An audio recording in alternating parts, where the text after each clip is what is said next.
Hello, everyone, and welcome back to another edition of West Ham Fan TV's Friday Night Pint, the show where we bring you all of the week's news West Ham-wise. Then we start answering questions from yourselves afterwards. Obviously, we started this in lockdown. It's been going for a good long while now. It's my favourite time of the week. I'm joined by the boys tonight. No Dan or no Scott, but we got the favourites in here. Ryan and Graham, how are you, boys?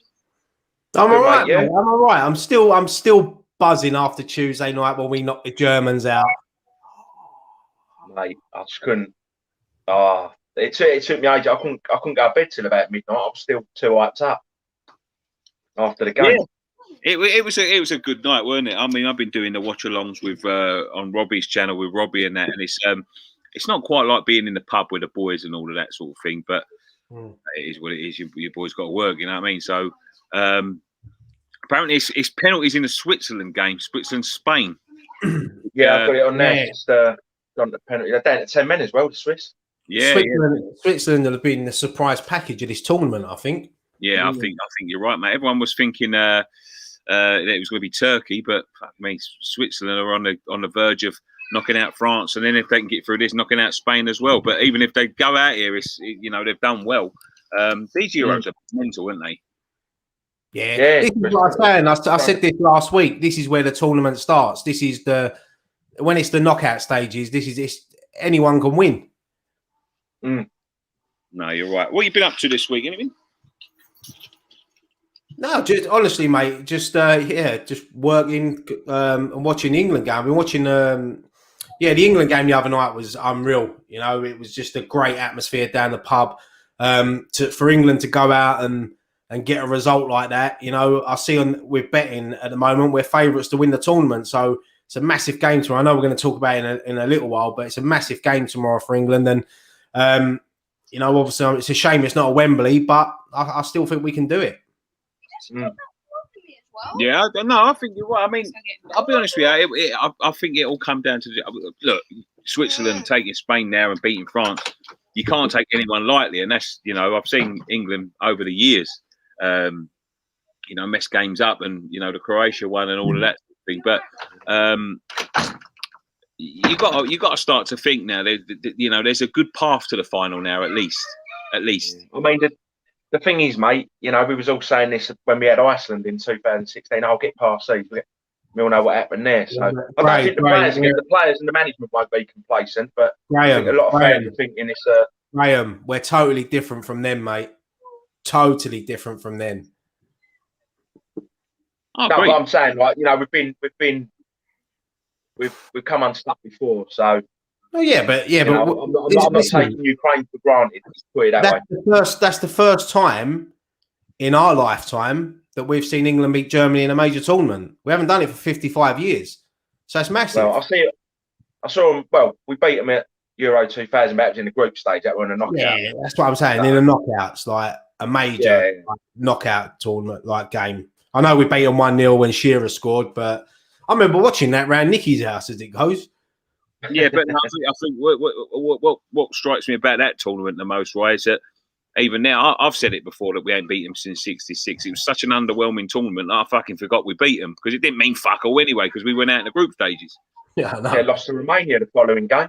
Yeah, exactly. So I mean, absolutely jack shit. So there we go. But yeah, it was a good game, man. I really enjoyed it. It was a.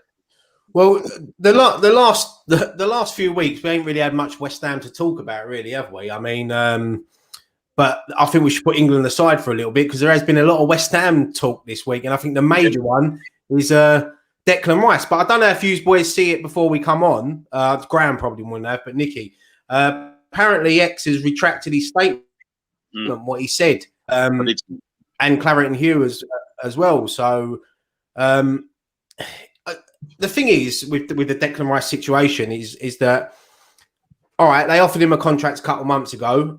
He's obviously turned it down, rightly so. He should be the highest earner at the club, best player we've got. I'm not too worried, if I'm honest. I'm not too worried. Declan Rice got 4 years left on his contract. He's not come out and said that he wants to leave the club. He's away with his country. The boy is on the verge of creating history for our country. Why are they bringing up all this now? this is what and not just him as well, but all the England lads, because there's going to be rumours about players like like Grealish and moving here, there, and everywhere. Let them concentrate on the tournament. Like you say, if we get through tomorrow and they're on the verge of doing something a bit special, let them get on with it. No, that's what I mean. Somebody asked a question there. Are the in the nose, a problem with? I mean, there's either one or two things here that's happened with this in the nose, right? Either they've been given the right information and they've leaked it, and somebody's come out and said, "Nah, you can't, you can't say that," and they've had to retract it, or they've been given the wrong information. But it must have been the same source that's given both the information, because they've both retracted their statements. So yeah, it's a bit of a strange one. Are they a problem? I'm not going to say they're a problem. I mean, I would say that sort of X is sort of a friend of mine or an acquaintance of mine. You know what I mean? Like I don't spend every day in his company or whatever. And I respect him as a person, but do I agree with what that does? I mean, with all due respect, like, I know people, I know Ryan knows people, I know Scott knows people, I know Dan knows people that could leak this sort of information, but we choose not to leak it.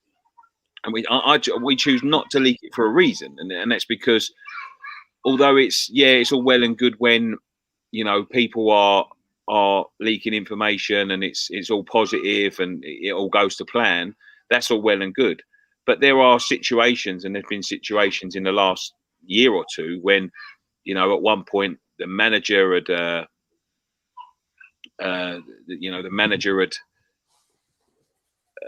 come out and said that he wasn't happy about the leaks. I think that was the first time when Moisey was in charge, so he got a lot of backlash then. And then you had the problem with the Snodgrass thing, where the Snodgrass news got leaked that he was contracted, he couldn't play against West Ham, and it got picked up and investigated, and all right, nothing much come of it. But it's a problem, isn't it? If it's affecting the club directly, like that Robert Snodgrass thing could have got us points deducted. So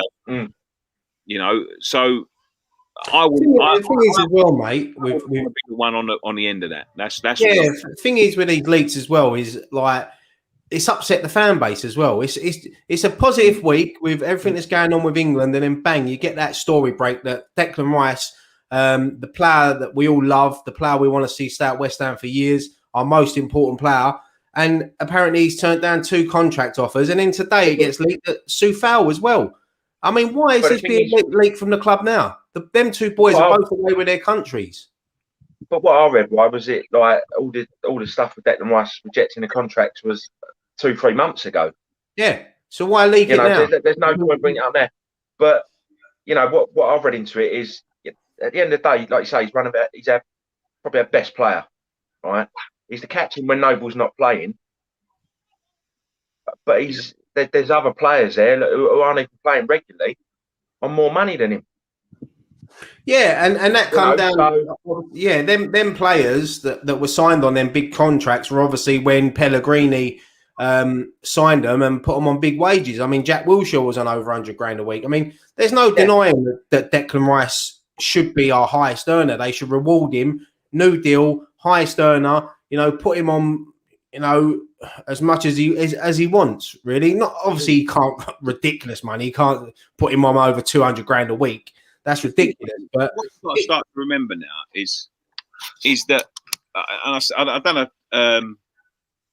a video on this the other day, is that he is our best player, and it should reflect, what he's worth. Not only that, Nick, he's the captain as well. When Noble's not there, he's the captain. Yeah. But this is what I'm saying. The price, he's probably one of the few that within his rights to demand that sort of money, because he's actually worth. I don't think anyone's worth over 100 grand a week. Don't get me wrong, but if you're looking at it in football terms and what we've given to other players, Arnautovic, Hernandez, Yarmolenko, Felipe Anderson, Sebastian Haller. If you take all of their wages and look at some of them were on £100,000 a week, then he's more than worth it. But what Declan's got going for him in this situation, and what's going to affect us is that there will be people out there willing to pay it. There'll be people out there willing to double that. So, like, I don't know.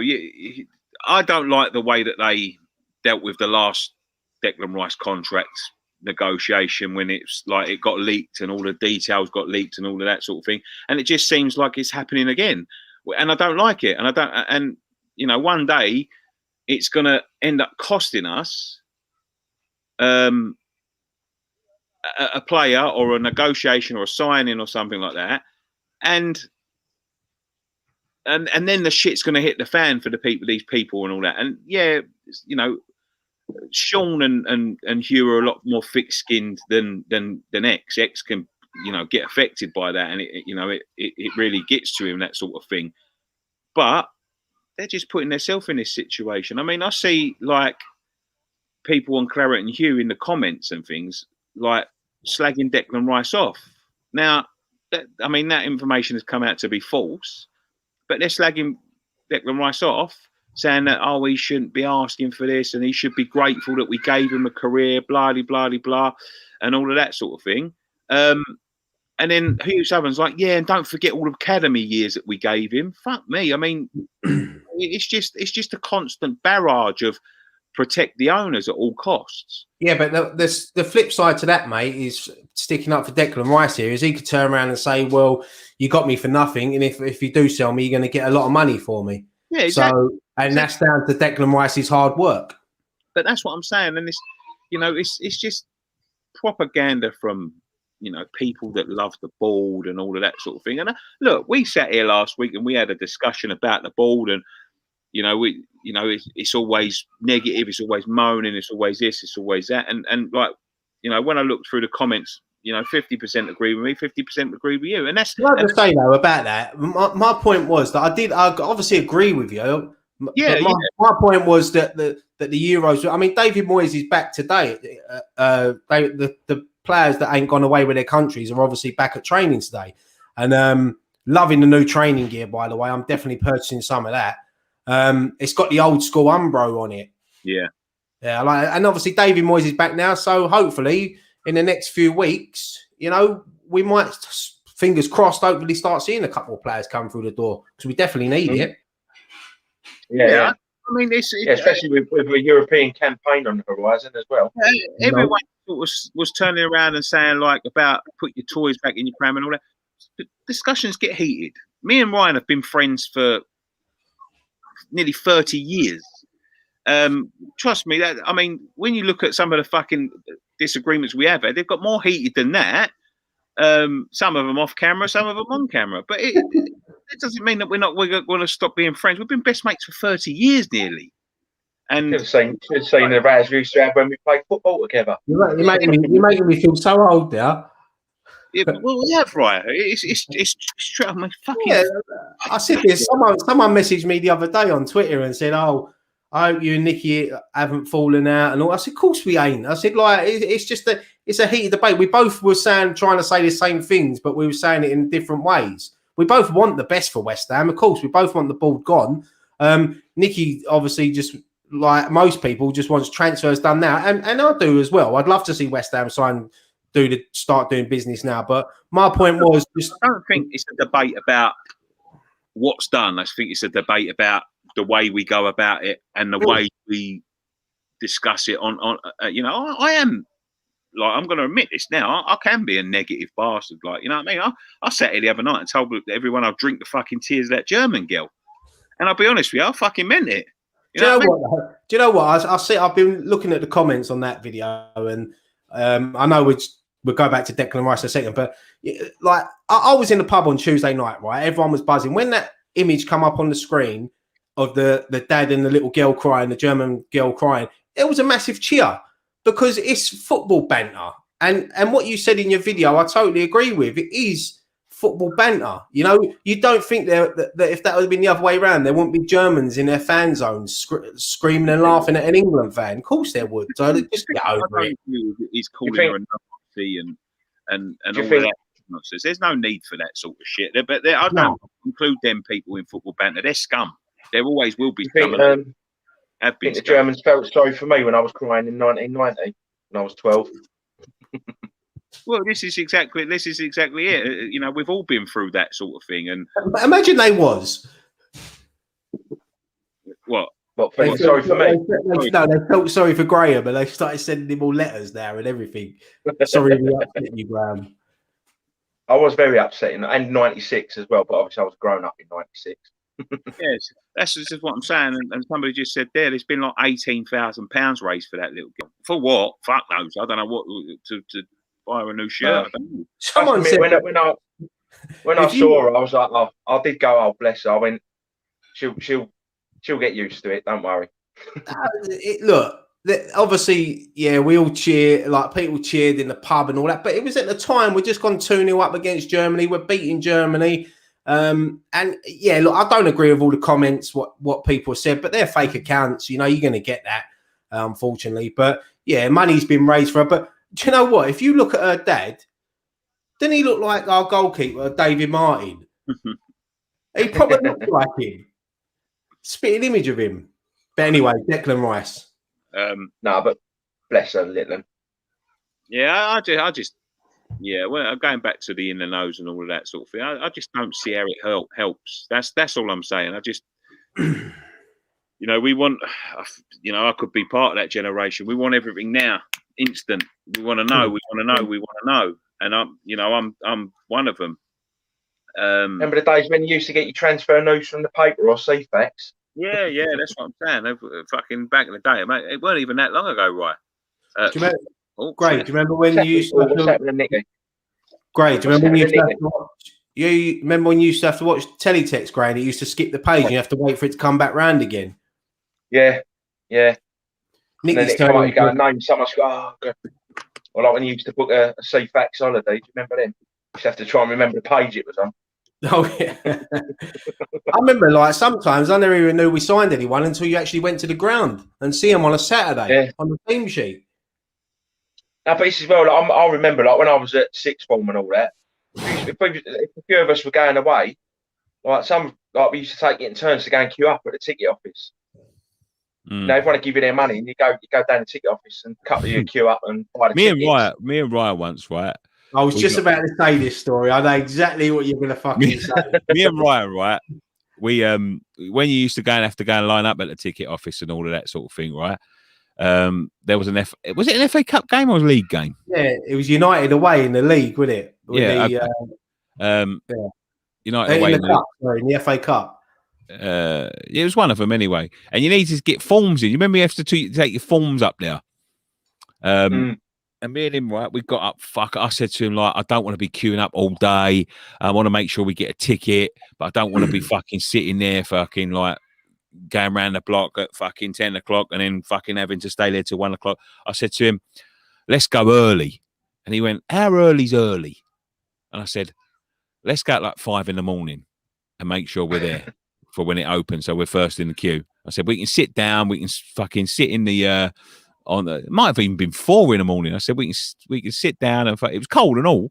We can sit down, we can have a little chat. We can do this, do that. Days before fucking internet on your phone and all that sort of thing. I said, but then we're first in the queue.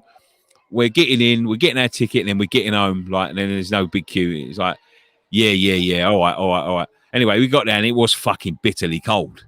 Yeah. And we got there. Wasn't it? It was December. Yeah, it was December. And yeah. Was it the FA Cup game you said, wasn't it? Must have been. Yeah, it must have been. Yeah. And it was fucking bitterly cold. So we got out of the car and I was like, no one was there. No one was about. And it was like still 4 o'clock in the morning. He's like, we could have waited till about 7. I was like, yeah, I know. We've got a bit eager here. I went, I'll tell you what, let's get in the car. We'll put the heater on. I said, we can have a little nap till about 7 and then we'll get up and then we get out. And goes, yeah. What time we wake up, right? Fuck! I remember waking up and there was just a massive queue. We woke up about 10:30. It was just us. It was just us in an old shitty, rusty Fiesta. Fucking must have been late in the middle of the car park, laid out on the chairs, fucking like snoring. Must have been fucking snoring. About 10:30 we woke up. It's a bloody nightmare. But Yeah, I mean, going back to obviously the Declan Rice situation. I mean, I'm not too worried if I'm honest. Look, as I said a little while ago, if someone comes in and they offer 110, 100 million, you know, that's a lot for any club to turn down. You know, so would West Ham entertain it? We know our owners would, and probably David Moyes would. You know, because he's got 100 million. Hopefully that he spent, but I don't think it's going to come to that. I think Declan and I think Mark Noble will probably grab him and say, "Look, it's my last season. Give me one more year at least." Mm. See, the thing is, mate, I think like you said earlier, I think the further England go in the tournament and the higher his stock rises, he can come, like you say, he can come back and name his price. Yeah. Look, we done it with Dimitri Payet, didn't we? When we had him after 3 or 4 months, we give him an approved contract, and then they give him another one. And then when he wanted to leave, they offered him another one. So Declan Rice is up there for. He's, as we said, I think we can all agree that he is our best player and most important player at the moment. Let's take some comments. Chris Schaefer, do you think it's shenanigans by the paper to upset Dak and us fans, especially going into such a crucial game tomorrow? I wouldn't put it past them. It's Claret and Hugh that told the Guardian allegedly. I wouldn't put that past them either, to be quite honest with you. Lots of people talking about the penalty shootout. Same old with the leaks from the club, says Steve WHU Bell. They need to pay Deckers the money, says Dennis Cole. He's behind Bowen, behind Jarma. Behind Bowen, is he really? I think Declan Rice is only on about 40 grand a week. Yeah. We say only, but didn't they want to give him? I'd love to be on 40 grand a week, but didn't they want to give him something like 15, and that was what all the arguments about last time, and we nearly lost him. Great, I'd love to be on 40 grand a year, mate. Yeah. Bonnie Hammer says unlikely the TV deal is enough. Plus Sullivan can always lend more money to the club. I don't think that's going to happen. Daniel Da Costa, we still can't conduct our business in the right way, which is concerning. 100% behind Deck. Gary Page says if that's how they're going to treat Deck, now he's world class. It's no wonder he wants to go. Roy May Jr. Nicky's doing a Friday night pint live for his neighbours. I spoke to Scott. As much as we hate GSB, they wouldn't allow that to happen. I don't know what he means by that. You negative Nicky never, says John McCarthy. And then a winky face. Roy May Jr. says it's just funny to me how many people don't rate Declan at WHU, then don't rate him for England. Then talk about signing him anyway. He's good, or he's either good or he's not. The thing is with fans with Declan Rice, and look, it's no surprise. And we got to the quarterfinals and we haven't conceded a goal in this tournament. And Declan Rice is doing what he's been told. Stop the break up the play and don't help us not concede. And look, we've got to the quarterfinals, which is unheard of for England, without conceding a goal. Mate, I thought he was brilliant against. People may disagree with me, but I thought he was brilliant against Germany. Yeah, I thought he was. I loved that video of him when he tried to celebrate and he got tried to get up on the floor. No, but I mean, this is when you club captain really should be one of, or if not the highest earner at the club. And when you've got players that are fringe players that are on more than him, no wonder he's peed off about it, Yeah, it's baffling. I see Felipe Anderson back. He's back at West Ham. I see him training today in the thing. Do you think he'll get a chance in the in pre-season? I think he'll go. There's been a lot of heavy links with Lazio this week. Apparently, they want him back. Sarri's their manager now. Sarri. I think that he'll head back. He might stay at West Ham for a few weeks just to get his fitness up. But I think if he is going to leave, then get the deal done as soon as possible. Get him out the door and let's look to replace him. Roy May Jr. Price on the Friday night pint live piss up. We're looking at about £19, I believe, or £20. Yeah, I've got. I've just waiting for an email to come back to confirm because I think have we agreed that it's going to have a pint with it? Yes. Yeah, the ticket prices include a free pint, so we're just working out with the venue what it's going to cost us for the pints, and then we'll put it all together, and then bang. Yeah, it's about 20 quid, I think. All in. About 19, 20. With a free pint, and you get to see Graham on the night. And obviously, if you're a Patreon, a top tier patron, and have been for a while, you get a free ticket. And if you're one of our other patrons, you get a discount. Yeah, I sent the email out to the top patrons and just said, like, look, let us know, because obviously we've got a limited amount we can let into the venue. So patrons will get first dibs, and then it goes general sale, which I think general sale is going to be Monday. I believe it is Monday. Yeah. Yeah.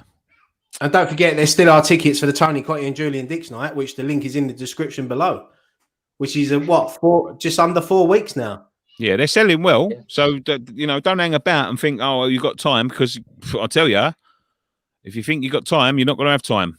And that is going to be a fucking top night as well. And we're going to be hosting it. So, I say hosting it, we're going to be hosting the second half of it, because they're going to do like a Q&A, and we're going to sort of go out into the crowd and get the questions from the crowds and all of that sort of thing. Graham's going to be serving the canapes. The canapes. Right. Absolutely. The vol au vents. Switzerland are out, by the way. You saw that, Nicky. He looks very pale. Is he sick? Sorry, mate. You saw that, Nicky. He looks very pale. Is he sick? Am I sick? I'm not sick. Nicky, you're sick, bruv. Yeah, I'm sick, but I'm not sick. Yeah, anything. What else have we got then? What else has been going on? Yeah, I mean, do you know what? I see the players coming back to training day. I love seeing the pictures, like the videos of the players coming back. Noble turned up like Tom Cruise in a pair of sunglasses, like he always does. Antonio, he looks like he's been working over the summer. He looks a lot trimmer and like he's fucking. He looks like he's worked on himself. Yeah, it's just good. Obviously, it's not the full squad. Billy McKinley, obviously, on the coaching room staff, taking over from Irvine. He's obviously worked with David Moyes before at Sunderland and Real Sociedad. So it's someone Moyes wanted. So I know there was rumours that Irvine was going to go upstairs and be director of football, but I don't think that's going to happen now. I think they're looking at someone else. So, yeah, there's a lot of changes on the coaching staff. I mean, I hope it don't upset the coaching staff, because last year obviously we had it all worked well, and they had the backing of the players and the fans as well. So yeah, there's a lot going on at West Ham. We just hope the transfers, we can start building this squad up, getting ready for another massive season at West Ham, because the fans are back there next year, and the voices will be heard. Now that's the danger for them, isn't it? That we got such a thin squad last year, and the danger is if they sit on their laurels this summer and don't do anything, then it could be big trouble. So they need to get, because they've had to be fair, the pressure was building going into that lockdown, and they've had a year and a half of peace and quiet. But believe me, people have had a year and a half of venting their frustration. So one wrong move, and I think there could be you make Burnley look like a fucking teddy bear's picnic. The thing, mate, after the season if they don't back him after the season we've just had, they'll just be absolute. It'll be pandemonium over there. Wow, Roy May Jr. has done this, right? He's donated $65. And he said, here's for free tickets. Give them away to somebody local that wants to go, but maybe tight on funds. And another $5 so Dan can afford a San Miguel. You're the best. Can't wait to meet up. We'll definitely do that, mate. Write that down, Ryan. Thank you. Free tickets we've got to give away. Thank you very much. Yeah, we'll give something tickets. No, but thank you so much for that, mate. That's a really nice gesture. It's a shame you can't obviously attend yourself, but hopefully one day, mate. I think he's coming over soon, Roy. And for doing that, Roy, obviously, we'll do your own Friday night pint live when you come to the London Stadium, mate. You can come in the pub and we'll have a drink, and you can watch post-match pint being filmed and all of that sort of stuff, and we'll have a drink together. Drinks are on us. Yeah, absolutely. Did you see this news? West Ham are apparently skint. Yeah, I saw that. I couldn't really work this story out. It's just, I don't know what it is. It's just like, at the moment, it seems like everyone just wants to dig out West Ham. And look, we're not. This geezer said we was going to get liquidated. That ain't going to happen, is it? Well, he also name dropped. Yeah, we was 20 richest club in the world a few weeks ago. Now we're going to get liquidated. I don't know, mate. It's all gone. I mean, I haven't really looked too much into it, but he's dropped the name for a reason. I mean, he dropped Barcelona's name in there. I can't see Barcelona being liquidated. Well, Messi's Juventus in there as well, wasn't it? Juventus? No, he's the chairman of Juventus, this geezer. Oh, who was there? There was another big club. I can't remember who it was. It was Barcelona. I can't remember. It was another massive club. I remember thinking, when we ever going to be mentioned in the same breath as them? Yeah, that might be it. Yeah. So like, when will we ever be mentioned in the same breath as them? And now it's for a. Yeah, but it's the wrong way. We're skinned. Yeah, it's a bad reason. The thing is like we're going into a European campaign.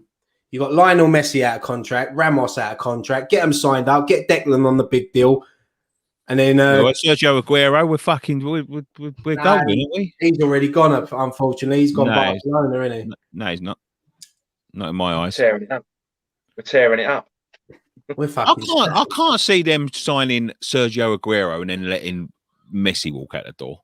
Nah, Messi will never leave Barcelona. He's probably just holding them out for trying to tease them a little bit.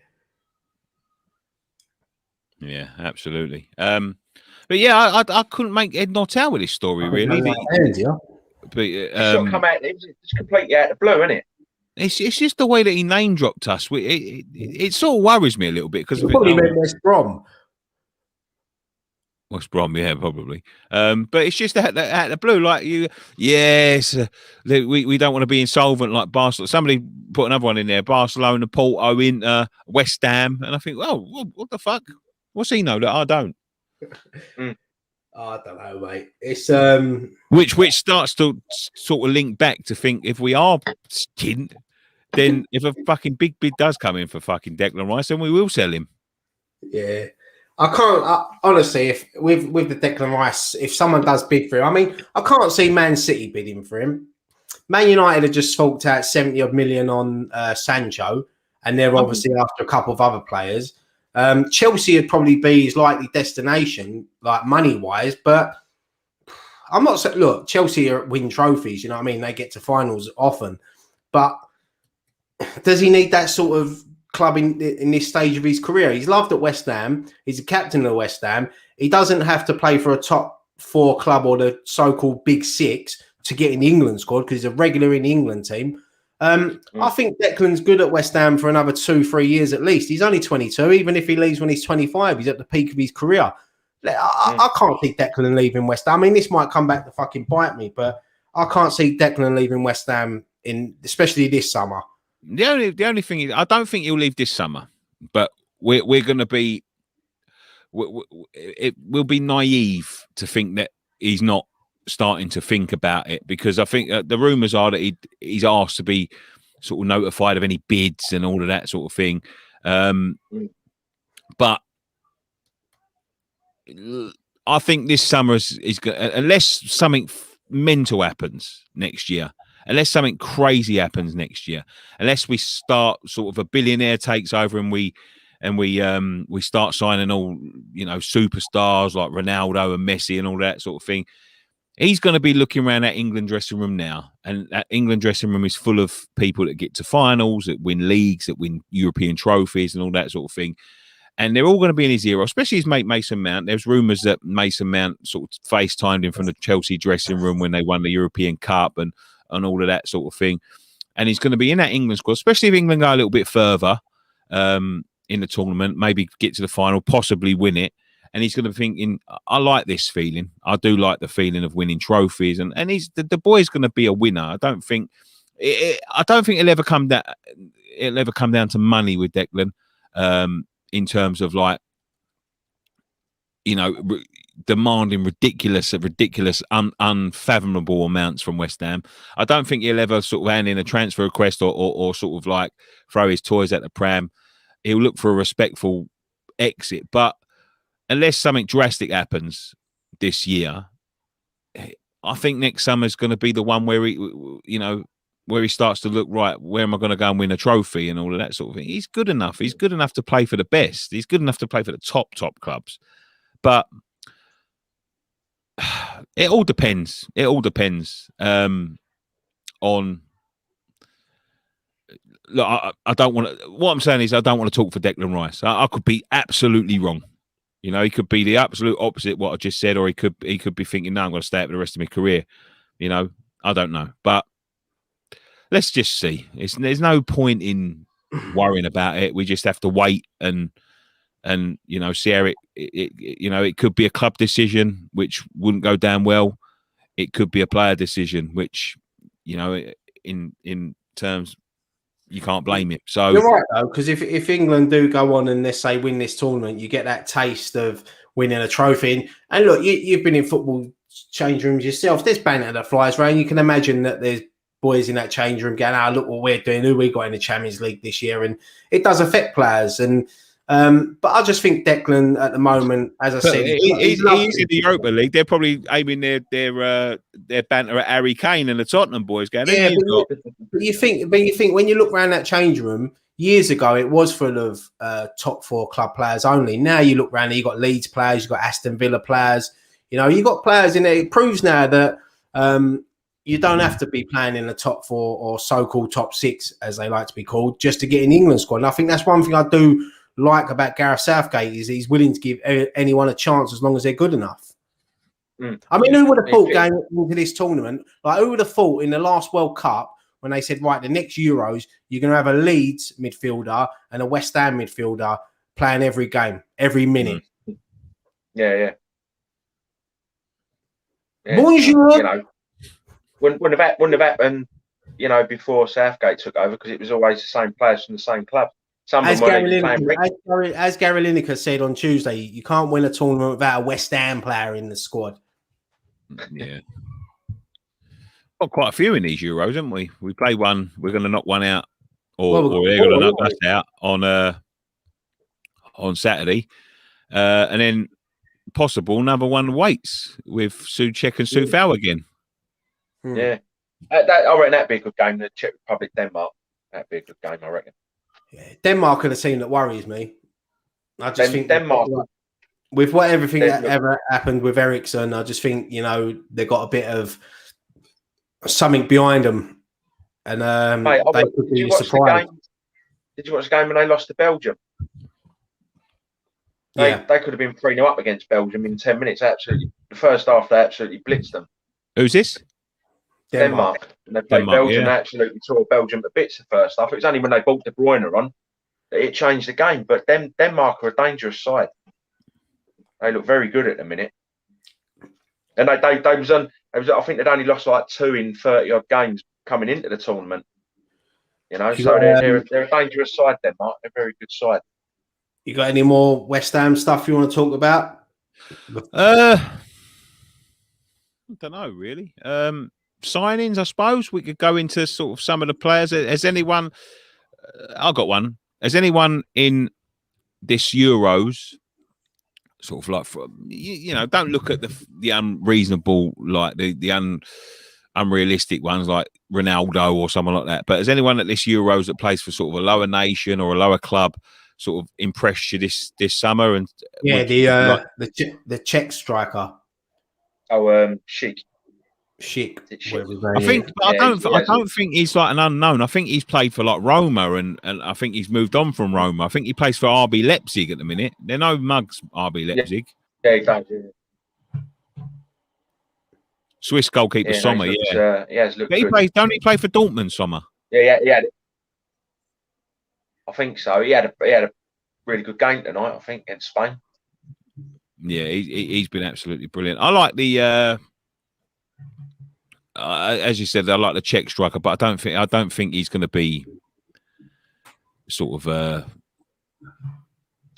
Who was the Swiss striker? who bagged a couple against France. He looked quite decent as well. Who's that? Can't remember his name. The Swiss striker who bagged a couple in the France game. He looked. I can't remember his name though. He looked decent. So a couple of the Danes have looked decent as well. Mm. If I'm honest. I think if West Ham should probably sign up that England midfielder, Declan Rice. I think he's been really good this summer. Yeah, he'd be all right, wouldn't he? Or Calvin Phillips. Schick played for Leverkusen, not a money team. I thought he played for RB Leipzig, so I have to apologise. Savanovic, Sanchez. Don't know any of them. I haven't really seen much of anyone, really, to be quite honest with you. I've watched all the games, but no one's really stood out. You know, like there's normally one that's like plays for a Switzerland or a Turkey or someone like that, and they really stand out and they make the team of the tournament. There has been no one really like that, has there? No, it's been mainly polo. It's been mainly team performances, isn't it? That stood out in the tournament. I mean, the standout players you probably pick out Cristiano Ronaldo. Right, I'll be honest with you. One of the standout players of the tournament who plays for a lower club plays for us already, and that's Soufal. Yeah, and another player that's been unbelievable this tournament is Jordan Pickford in goal. Oh yeah, he's been really good. I thought he had a great game against Germany. What a tournament he's had! I mean, obviously he had that incident earlier in the season with Van Dijk, and he is known for making a mistake. But yeah, I mean, them two saves that he pulled off the other night won us the game. Yeah. Yarmolenko's been surprising this Euros. He's not, because when he plays for the Ukraine, he fucking turns into prime fucking Shevchenko. Yeah. Shevchenko scored more than him, isn't it? Turns up at West Ham, he turns into prime Andre the fucking Giant. Yeah. Fuck it. He does make me laugh because he always looks like knackered, doesn't he? He always looks like he's been on the pitch. He does. He does always look tired, doesn't he? He always looks like he looks like he's had a fucking long night shift and he's got to play Sunday League football and he gets changed in the back of his car. He just borrows his mate's boots and goes on the pitch and he just like don't want to be there and then sneaks off before he has to take the goalpost down. That's what he looks like. We went and you go, you got your subs. I'll give you next week. Yeah. No, he's that sort of player that just goes and grabs one of the corner flags and then starts walking it back. Yeah. What about this rumoured West Ham kits that was meant to be launched today? Where are they? Have I missed it? No, probably still trying to sell off the old stock before they release the new one. Nah, there's rumours it was meant to be today, but nothing was confirmed. So maybe now that the players are back, obviously they can have their pictures done in the kit. And I would reckon they'd already done that last season, right? Yeah, maybe. They normally get them to them about February, March time. We just always seem to be the last club to release anything, like kit-wise, don't we? Everyone else gets theirs done early. Some of them even like wear them on the last game of the season. But we always seem to wait sort of 2-3 weeks before the start of the season before we release it. We have worn them sort of like towards the end of the season. I think it's just the company. I really do. And like you normally see that the teams that normally wear their kits towards the end of the season, like the new kit, are the teams that ain't got no fucking problem selling them. Like the Chelseas, the Man Uniteds and all of that sort of thing. We've always still got a shitload left over. The only one that we ain't had left over for a long time is the black kit. Like, they kept that at the top price. Apart from that bit of nonsense that went on with M&M, because I don't think they sold many before that, and then everyone went and got one there. But they kept that black kit at top price, top price, all the way through the season. They never reduced it at all, and it's it's just sold out everywhere. You just can't get it anywhere. I don't know whether that was production issues or whatever from Umbro, but because it was all made during lockdown, but you just can't get it. I really wanted one as well, and I see it going on M&M Direct, and I never got one like a prat. But yeah, it's normally released by now. One of them's normally released by now. A lot of people have seen them. We haven't seen them. I haven't seen them. I can't talk for the others, but I haven't seen them at all. I think there's a picture on. I think there's a picture of Ryan Fredericks on the website wearing one of the new. It's not the training range, but it's like the fashion range, and they said it's quite similar to that, which looks like obviously the Canio shirt from 2000. So it's pretty similar to that. The away kit is obviously based on the Argentina design, and the third one is the navy shirt. But I don't know how they look. I've seen a lot of people saying, "Oh yeah, it's not nice. It might look better on the players, and the collars are too big." And I don't know, mate. I haven't seen them. A lot of YouTubers have already seen them, but I don't know where they're getting the pictures from, and they're probably obviously sharing them between themselves. But you know, I haven't seen them. They're probably been sent them by Umbro and have been sort of like shown a non-disclosure, but we don't get fuck all from Umbro. We don't get fuck all from no one, to be quite honest with you. We have to we see it with you lot. So we used to get stuff from Umbro. Yeah. Well, I mean, I did ask them, but they just ignored me. So DM Umbro. So show it to Nicky. Get your ball bags out.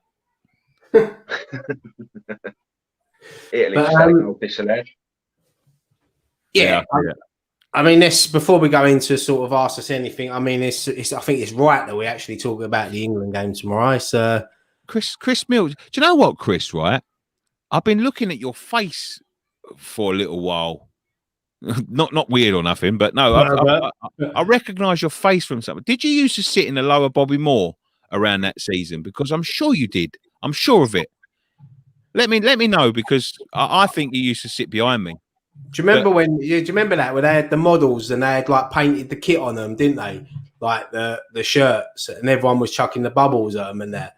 Do you know what? Right, that was weird, because I was on the Bobby Moore because they had was that against Middlesbrough? I think it might have been, yeah. They had 4 sort of like models on one on each corner flag. Yeah. I remember. And they had the shorts on, but they had the shirt painted on them. Painted on, yeah. That's right. And the ones, yeah, I remember that. They give you the bubbles, last game of the season, and that poor geezer sat on it. Someone lobbed one, and then that was it. It was like Armageddon. You know what, right? I observed that geezer all the way through halftime. Not one set of bubbles hit him. Not one. He must be the luckiest bastard alive. I'll tell you what, though, that sounds bad, but it's not as bad as when we had that rapper geezer doing the kit launch the other year. Someone put that video up earlier, and I thought, oh my God, I forgot all about that. And now I've just been reminded of it. That was. He was always lower, Bobby Moore. Flashbacks, right? Yeah, having flashbacks. What row and that did you used to sit? I'm sure you used to sit behind me, like right behind me. I'm sure of it. Oh, we won't wait for the answer, but go on, right, Gray, what was you saying? No, I was saying Ryan's having flashbacks about the kit launch. Yeah, that was terrible. I never thought. I don't ever want to witness anything like that in my life again. I think, that was probably the worst kit launch I've ever seen. I don't know. There's been some. I don't know. Like I don't really know how kit launches. Sort of guy, I don't really go to them or nothing like that. But I think we only ever had that one. Yeah, I think, and that's why we probably ain't had one again. But it was. Yeah, it was weird, wasn't it? It was just strange, like, and sometimes that it does annoy me about like the club is that there's just no one, there's just no one there that sort of understands or knows how to do anything that would please the fans at times. You know what I mean? Like it just always seems to be someone whoever makes a decision makes the worst decision. Mm. Yeah. Do you know what I mean? Yeah, no, I agree, mate. I agree. There's just no sort of like fault behind it and thinking like, oh, they don't understand our fan base. That's what I'm trying to get at. They don't understand the market, and yeah. It always seems a little haphazard, doesn't it? Yeah, it does, mate. Yeah. Probably in the corner back then, Priory Road end, and then moved back to the middle. Is that where we was, Ryan, the Priory Road end? Wasn't it? Yeah, but we was down the front, weren't we? Yeah. But Andy Sam, was that the one with the comedian outside the ground? Yeah, it was the launch of the I forgot what kit it was now. Was it the first at the London Stadium? Was it that kit? I'm sure it was, wasn't it? Or was it the season after, the second season at London Stadium? What's that? When they done that kit launch? No, it was before. It was just as we moved there. Yeah, that's how it was the first season there, wasn't it? It was, yeah. Yeah, I think the whole point behind it is they're probably thinking, oh yeah, we'll let people come down and see the place and open the new shop up and all of that, and we get a few bits and pieces, and yeah, it didn't work. I mean, the geezer was, I don't know, start rapping about someone's trousers or something. His own trousers, wasn't it? It was slagging people off and all of that sort of thing. But like, I don't know, it's like Prince William slagging you off. That's what it's like. But yeah, I mean, obviously, England tomorrow in Rome against Ukraine, quarterfinals of the European Championships. It's going to be a tough test, but I really do think England are going to do it.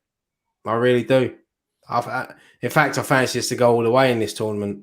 I just think there's something about this team, and the thing is with England is that they've got two types of teams that they can play in the game. They can see it out for about 60 minutes, not conceding, and they can chuck a Jack Grealish on.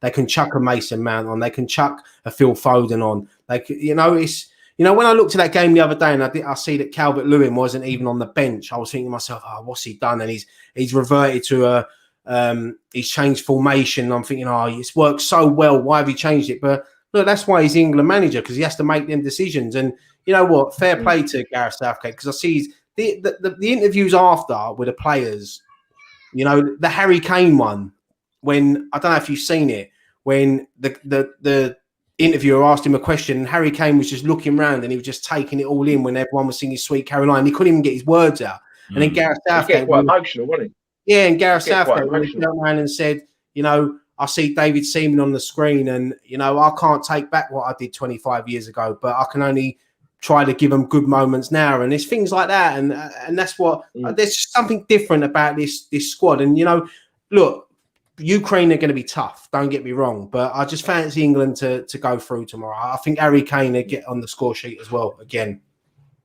It's like I say, I mean, we was functional in the group stages, weren't we? We've done what we had to do to get out good. It's not how you start on, it's how you finish it. Yeah, I agree. So if we just keep progressing how we have, I was saying that about Harry Kane, Gray. You know what I mean? Like, people were talking about Harry Kane, and I've been doing Robbie's watch-alongs and things like that when it comes to the England games, and they're all saying, I mean, they're all slagging off Harry Kane, and I'm guilty of it as well. I thought Harry Kane was quite poor, but he said to me, "Is he going to fire today?" Like, when it comes to the Germany game, I said, "Look, I don't really give a shit. As long as someone's scoring the goals, I don't really care who scores them." You know what I mean? But I do fancy him to like that, and that, when it come down to the nitty gritty, he played poor again in that game. But at the end of the game, when it was all getting a bit on top of us, he turned around and he nodded it in, and that was it. That was game done. The game's out of match. Like, Nick, I could honestly go and say, and I don't think anybody, would ever sort of argue this. He could quite easily go out and score four goals tomorrow. Yeah, he could, because that's the type of player he is. It proved, like, in the previous games, we haven't been getting crosses into him. Look what happens when you get the ball into him, into the right areas. Yeah, but he's not only that great. If he gets a bit of space on the edge of the box as well, he puts them in the bottom corners. I've seen it many times. It's one of his traits. Sort of thing. He can turn and smash it bottom corner, and he can always find the corners. He could quite easily go out tomorrow, score 4 goals, and be the fucking top goal scorer at the tournament. And that's just the way he is. That's just the player he is. Look, he's got a goal now. Let's get off the... I mean, I know he's Spurs, and I know, like, some people, they don't want to support Spurs, but fuck all that, man. Just get behind the country. The country needs you. We've had a bad year and a half, in life, but let's fucking let people enjoy it. You know what I mean? He's a class player. He's got an England shirt on. Get behind him.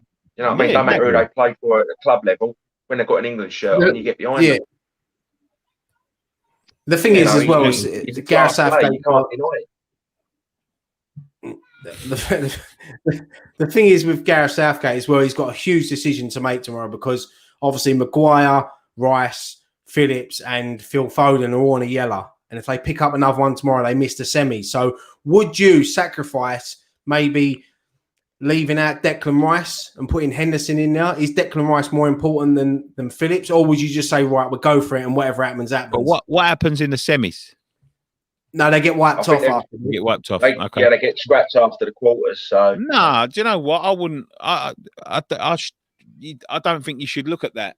Worry about the quarters first.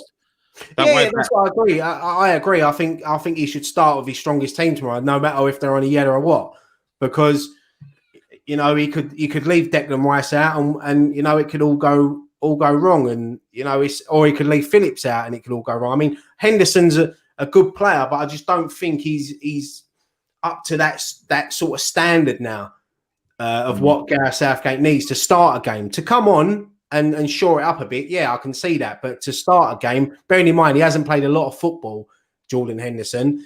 Phil Foden's someone he can leave on the bench. He hasn't got a start really. And the only other one is Harry Maguire. Yeah, as I say, mate, don't look forward. Only look at what's in front of you now.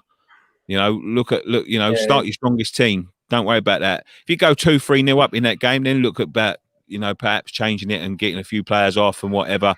But even then, not too many at the same time. We got 5 subs in games these days at the moment, and the only worry I've got about this one is it's away from home, and it's the only one that we'll play outside of Rome, outside of Wembley. Sorry, it's in Rome. But just concentrate on what's in front of you. Don't look forward. Otherwise, that's when you start to sort of like make mistakes in this one. Yeah. If they get a yellow card, mate, it's not the end of the world. As long as they don't miss the final, it's not the end of the world. It's a different situation for the England fans tomorrow, because it's a big stadium and there's only going to be about 16,000 people in it tomorrow. Obviously, the heat's going to be different. It's 9 o'clock kickoff their time, so it's going to be about 29 degrees. But look, if we was playing someone like Spain, I might have been a little bit worried with that. But we're playing Ukraine. It's colder over there than it is here. So I think you're going to have two teams that I think it's a big pitch. And I think if England get it right, I'd like to see Jack Grealish start tomorrow. I would. I think that Southgate will revert back to a back four again. And I can see I'd like to see Jack Grealish come in, but he'll probably bring in Mason Mount, if I'm honest. But I still think we're good enough. Saka, I was impressed with Saka the other night. Sterling, he gets his criticism still, which I don't understand. He does frustrate me sometimes because when he can run into space, he turns and runs into trouble, but he comes up with big goals and big moments. And it's good. It's a good situation for Gareth Southgate to have. I'd love to be the England manager and have these problems. Let's not get too ahead of ourselves because we've still got 2 games, but Spain are in the semi-final. It's going to be Italy or Belgium in the semi-final. Who would you prefer to face out of them if we get to the final? Probably Belgium, if I'm honest. I think Italy are one of them teams that come up with them. They're very hard to break down. But if there is a team to break them down, I think England could do it. I really do. And I know we've got saying that though, right? Austria had a really good go at them. They had to work hard against Austria. So they're not, they're not. Great. I'll be honest with you, mate. I fancy England against anyone in this tournament, even against Germany. You have the nerves because you don't want to lose the game, and it's a knockout game, and there's, you lose, there's nothing you can do. When you lose in a group and there's 2 games to go, you can still change it. But I was confident against Germany, and I really fancied us, and the way we turned up. And look, the first 20 minutes, it was hard to get the ball off them. I think there was nerves. There was a lot of people in Wembley. There's a lot of pressure on them players. Once they got settled into the game, once we got that first goal, I know when they went through 1-on-1 and Muller missed, and that's the luck you need. That is the luck you need when to win tournaments. And as I said, we've got to the quarterfinals and we haven't conceded a goal. So we're doing something right, and we've played some decent teams: Croatia, Czech Republic. Yeah. I mean, the thing is, like you say, I think we're going to have to go a little more attacking against Ukraine, because obviously that's the sort of game where we're going to dominate possession, isn't it? Realistically speaking. Yeah, so, and that's why I'm saying bring in someone like Grealish. We need someone. Yeah. We need someone to sit in that middle and just drop and pick the ball up and make things happen. I think Grealish or Foden would be perfect to that. Yeah. yeah, no, I agree, mate, 100%. I'll tell you what, But that is coming home song. And I've wound a lot of other fans up, didn't it? Jesus Christ Almighty! The salt I've seen coming off of some people, especially like in the video I done about that German girl. It's like, don't matter anyway. It's not coming home. It's not coming home. I'm gonna drink your tears. I was like, shut up, you Wally.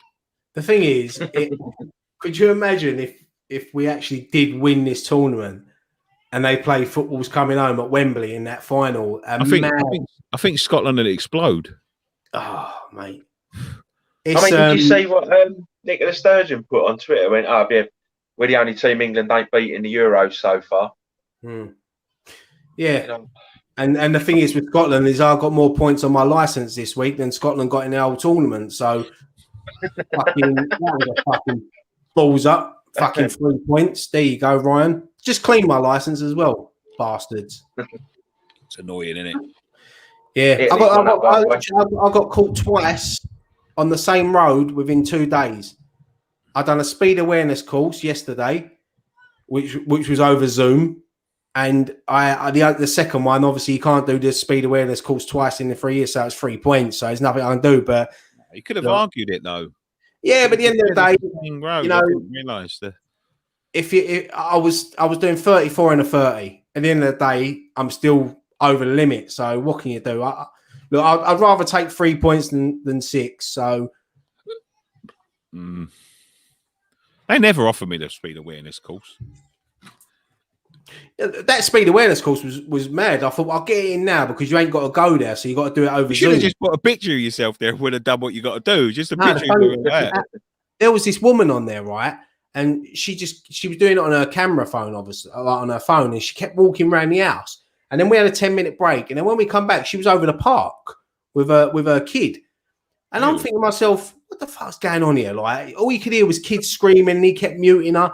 And then she bearing in mind this is a speed awareness course, she got in her car and sat in the driver's seat because we was watching a video at the time, and he stopped it and he went, I can't remember her name now. Ashley, I think her name was. He went, Ashley, are you in the driver's seat? She went, yeah, I'm not driving. He went, I don't care. He went, get in the passenger seat or go and sit outside. What stupid the people are. And I said, like, what they should have done is kicked her off the course and made her do it again. Pay again and do it again. Yeah, that's what I'm saying. Look, 34 in a 30. It's for me, it's like nothing, you know.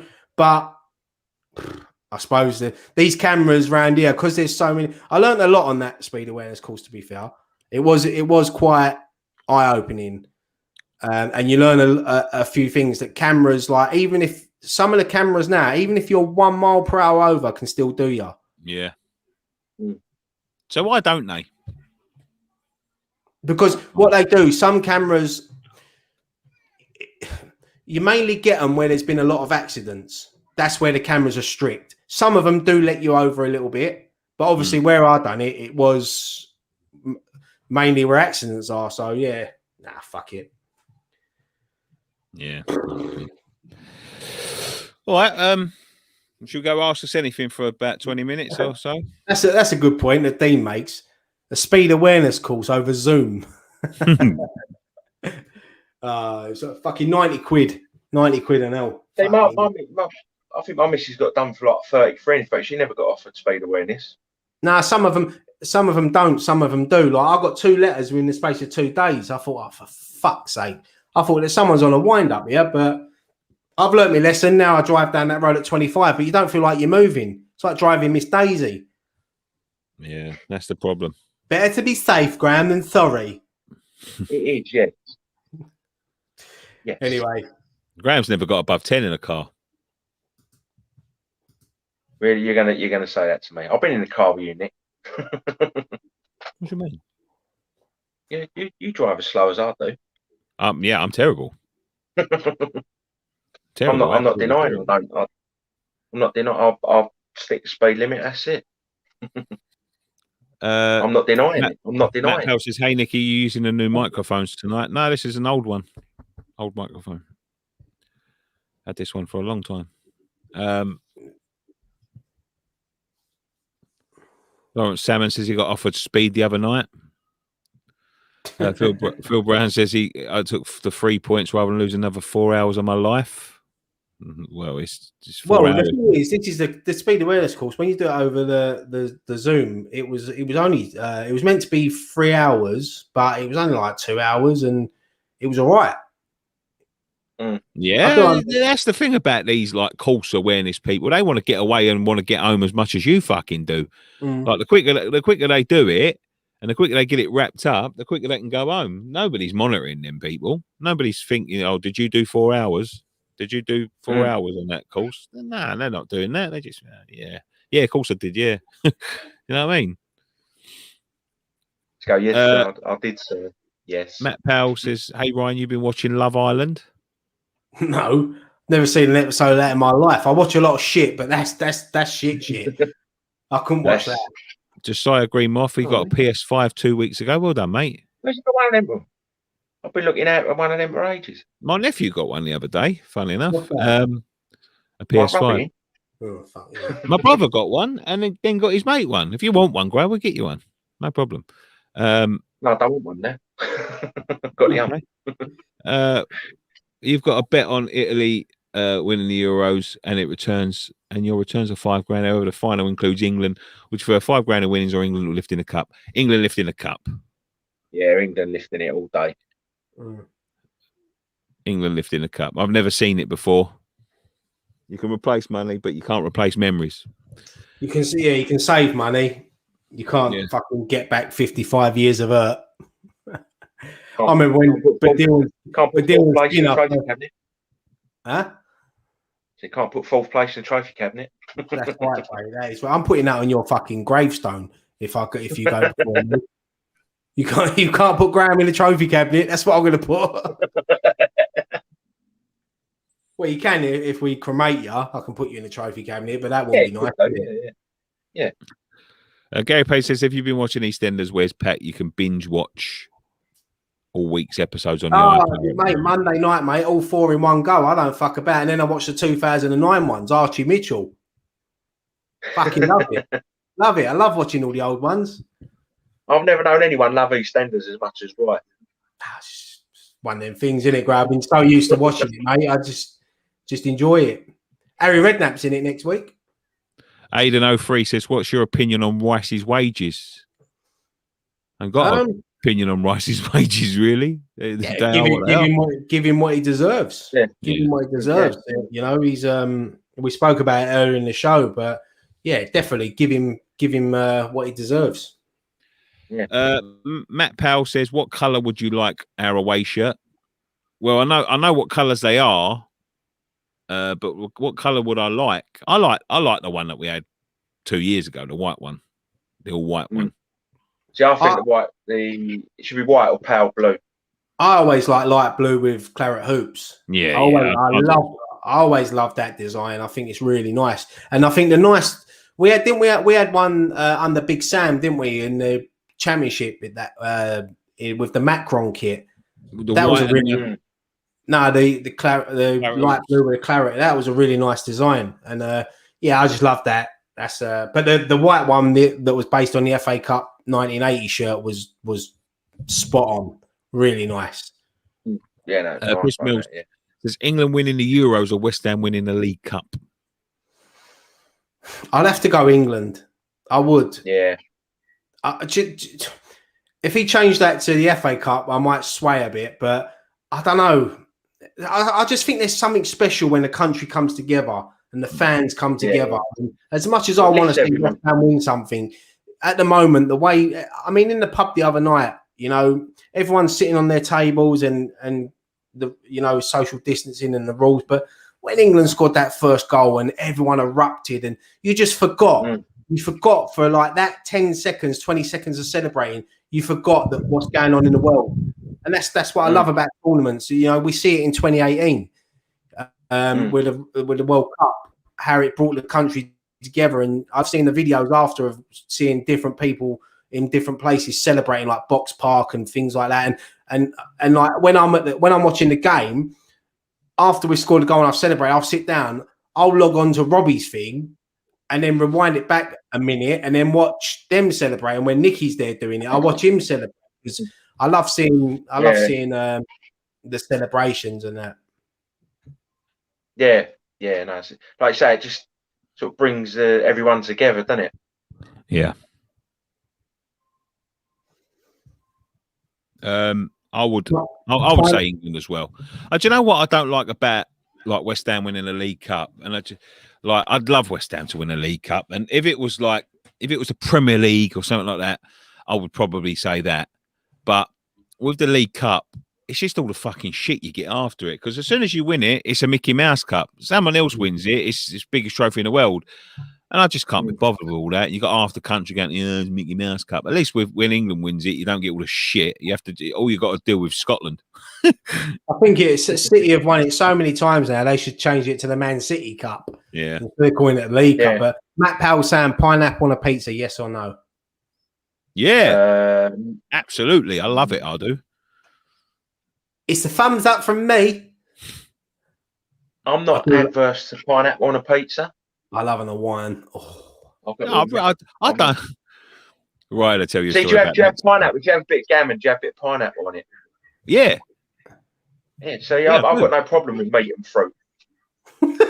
Yeah, but that's a t-shirt. If I've ever heard one, I've got no problem with meat and fruit. Oh, I love that. I love an Hawaiian meat. I know people that talk about it as if you're saying like chocolate tuna. You know what I mean? Or you know what I mean? Like a chocolate spread with tuna. Like it just goes for me. And especially when it's warm and it's cooked and all that. I love it. I do. Yeah. And you made me fucking hungry. What happened when we went to Mexico with the Hawaiian pizza, right? Oh yeah, man. We was queuing up like to get a pizza, all inclusive. Don't forget. And we was waiting there, and mate, when's the ham and pineapple? And he was like, yeah, 2 minutes. So we're waiting. He put the ham and pineapple pizza on the tray. There was people queuing up for a slice of ham and pineapple. Nicky literally just scooped the whole pizza on his fucking thing and walked away with it for our table. And all these people in the queue were fuming. Good decision, though. I was starving. I just scooped it on. I went, thank you. You should have seen the people's faces, man. Jesus. But Lawrence wants to know, what's the best concert you've ever been to? Concert? Oof. Oasis in 2000. I went to the Familiar to Millions tour. That was good. Wembley Stadium. Because I love Oasis. I think it was good when we went to Foo Fighters at Wembley, the new Wembley. But Oasis for me. Graham, you're right. I thought you had a stroke then. That's like me. It's like my computer screen behind. Graham's trying to think where he see Mozart live. No, I went. Kings of Leon was a good concert. What was that? O2. That was a good concert. I've been to a few good concerts, but for me, I'd have to go back to my youth days, and I'd have to say Eminem 2001 at London Arena. Never forget that unbelievable concert, because Eminem was massive at that time, and it was his first tour in the UK. And I just remember seeing someone like him there on stage, and we was right near the front as well. It was a great concert. What? Yeah, I've never seen. I think actually I have seen Eminem. He was good. He's good, Eminem, but I see him at a festival, I think. So it wasn't quite like a concert, but I've been to some good festivals, man. I've been to some good yeah. Yeah, so I've been V Festival. See, like Prodigy was good at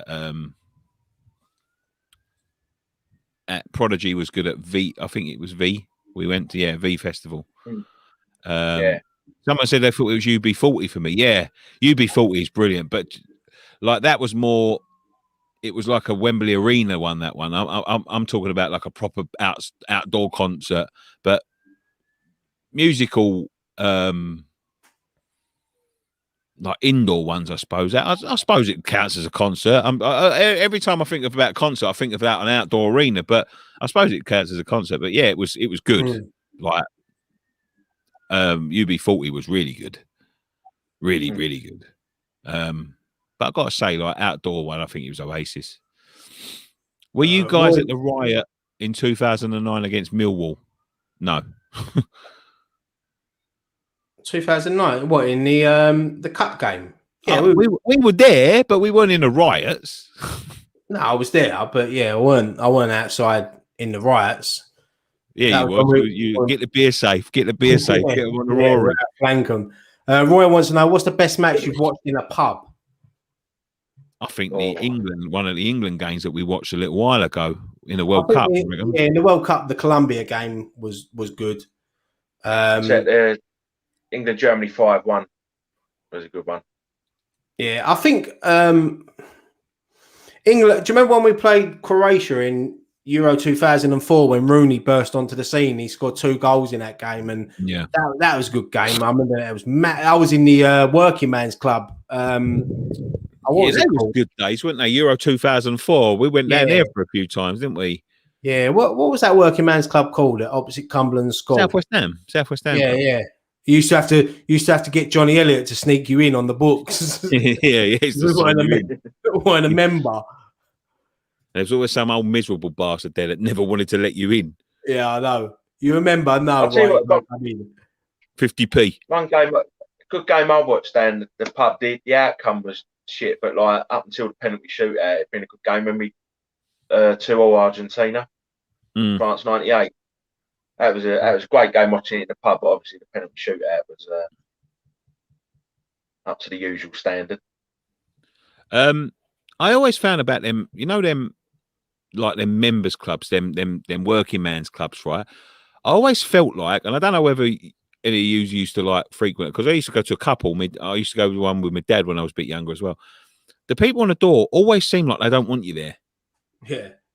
They always seem like you're an inconvenience. Even the people in the bar, like, it's like they don't want to. You used to go that one opposite Plaistow Police Station. No, I never went in that one. I might have been in that one once, but there's one down the road, like opposite the church. As you go up the hill. Yeah. Yeah, Plaistow Hill, not Plaistow Hill.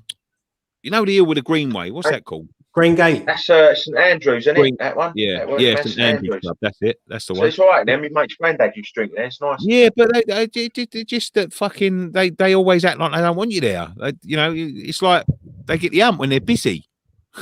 You know what I mean? You like a bit of black pudding? Yes, I do like black pudding. Very much so. I love a bit of black pudding. Do you eat arts, right? Oh. Nah, I know you like a bit of stuffed arts and that.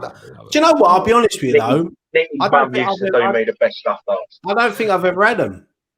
No, so I can't really say. I reckon you'd like them. What's it taste like? Meat. Nicky's mum always used to do me some stuffed arts. They were lovely. They were. Yeah, I remember Nicky used to say to me that his mum used to do the old arts and all that, like lamb arts and all that. Yeah, they were good. Love them. I love them. I do. We used to do like a swap. I used to get my mum to cook Graham a couple of stuffed arts. My mum would get you the millionaire shortbreads, wouldn't it? Yeah, and his mum would get me a pack of millionaire shortbreads, and we used to swap. To be honest, out of the two, I know what one I'd rather have in that choice. I love a shortbread. Yeah, millionaire shortbreads, man. Nicky played darts in there. Nicky's right, says Zach Tyson. Aren't they just the old miserable sods what you get in East London generally? Yeah, probably. What part of the full English breakfast do you dislike the most? Do you know what? If I had to take something off my plate, I'd probably take the tomatoes off. Ray? Probably the tomato. Yeah, but I do like a grilled tomato. I've got to say, but it's not my most. Isn't it funny how I say tomato and you say tomato? Tomato. Tomato. My mum always has got me. Says she's going, "Oh, you used to speak so nicely when you were little." I don't have beans on my full English. Now I'm not against beans. I love beans, and if they put on my plate, I'm not averse to them. But I prefer like tin tomatoes over beans. And if I have a choice, I won't like when I go to like the Toby Carvery, I wouldn't have beans. I don't put beans on my plate. So if I could take anything off, it'd be the beans. But I know a lot of people like the beans, and I'm not averse to them. If they was on there, I'd eat them. You know what I mean? It's not like I dislike them. Let me put it to you then. Red or brown sauce? Red. I'll say red, but I've got right into brown lately. You've let me down, the Perrier. You're the Perrier, let me down. I don't like brown sauce. See, red sauce is for chips. If you have not bacon roll, sausage roll, or fry up, it's brown. No, it's not. You're talking nonsense. Great. Can I just say, it's whatever you like. I know, but I just prefer brown. I bet you do. Pink or brown, Gray? One of the pink, one of the pink. WWE style. Last man standing, WWE style between all the WHFTV boys. Who wins? I reckon Ryan. I reckon the vicious bastard, man. I reckon last two standing, there'd be Nicky and Ryan in it. He sat on a ladder that was on my face. I'll do that thing. You remember when Shawn Michaels and Ric Flair, when he's all like that, and I'll just look at Nicky and go, I'm sorry, and I'll boot him right in the chops. Honestly, once, right, we was playing wrestling. We was only about 16. 21, yeah. It was only about 16 of that. We was doing wrestling in his bedroom, and he jumped. First of all, he jumped. So he didn't get. He don't care about things, right? He don't care. If he wants to win, he wants to win, right? Because he jumped off. He had this ledge in his bedroom, and he jumped off it. He broke his bed, but he didn't give a shit, right? It was his own bed, but he didn't give a shit, right? Because he'd got me with an elbow drop, right? And then he got a ladder, yeah. He got a ladder. And pressed it on my face and my fucking chest and that, and then sat on it, mate. It was like that. And then he wouldn't get off. And I submitted. I couldn't hear it. I'll tell you what, though. I was telling my mate in work a story earlier about Nicky. I said, like, whenever we used to go away, I always used to share a hotel room with him. I remember once we went to Bristol. It was the first night. We was there for 2 nights. No, it weren't Bristol. It was Great Yarmouth. And I said, like, there was a point where Nicky used to love a nice cheeky V, so he bought a bottle of port and some WKD blue, and he mixed it up in the fucking jug, and then he had a vest on with a pair of jeans and a belt, and it had DX on it, and he stood there and he put the drink in his mouth, and he stood there and he went boom, and spat it, and it all went over the ceiling. And I said, Nick, man, it's our first night, like you've ruined the decor. Yeah, but it was like fucking port and sticky V. Oh, mate, it was fucking mental. Sticky V? Sticky V? Mm. That's Benadryl, minute. I was going to say that. You mixed port, you absolute Philistine. Yeah, I know. I was a prick for that sort of thing, man. That was horrible when I was little. Don't do that with a decent bottle of port. Who do you fear most when you meet Denmark in the semi-finals? I'm not taking anything for granted, man. Like I'm not saying anything. I mean, Denmark have got a tough game against the Czech Republic. You know? Yeah. Czech Republic are no mugs, mate. They're no mugs at all. I just got to say, I've just been very, very impressed with Denmark. Like as a team, I wouldn't even pick out an individual. I just think as a team, they've been absolutely fantastic since that first game. Hang on, just before that question before that Dean said about last time you missed a goal going for a piss. Do you know what? I'm one of these people that I never like to go for a piss during the game. And the only time I can remember was a 2012 playoff final, right? I drank so much, I got to the first 20 odd minutes and I thought, I can't hold it no more. So I literally run down and there was loads of blokes in there having a piss. And all of a sudden we heard like a little cheer. And I remember some bloke walked in and he went, oh, Blackpool 1-0 up. And everyone went, oh, for fuck's sake. And he went, I'm only joking, Colton Cole 1-0. And everyone just started jumping about, piss going everywhere, by the way. I'm like, oh, cuddling you. They're just having a piss, cuddling you. I'm like, oh, mate. But that's the only time I've ever missed a goal going a piss. But I made sure I was there for the Vaz Tay moment. Don't worry about that. Give us your best impressions. Do you know what? I ain't that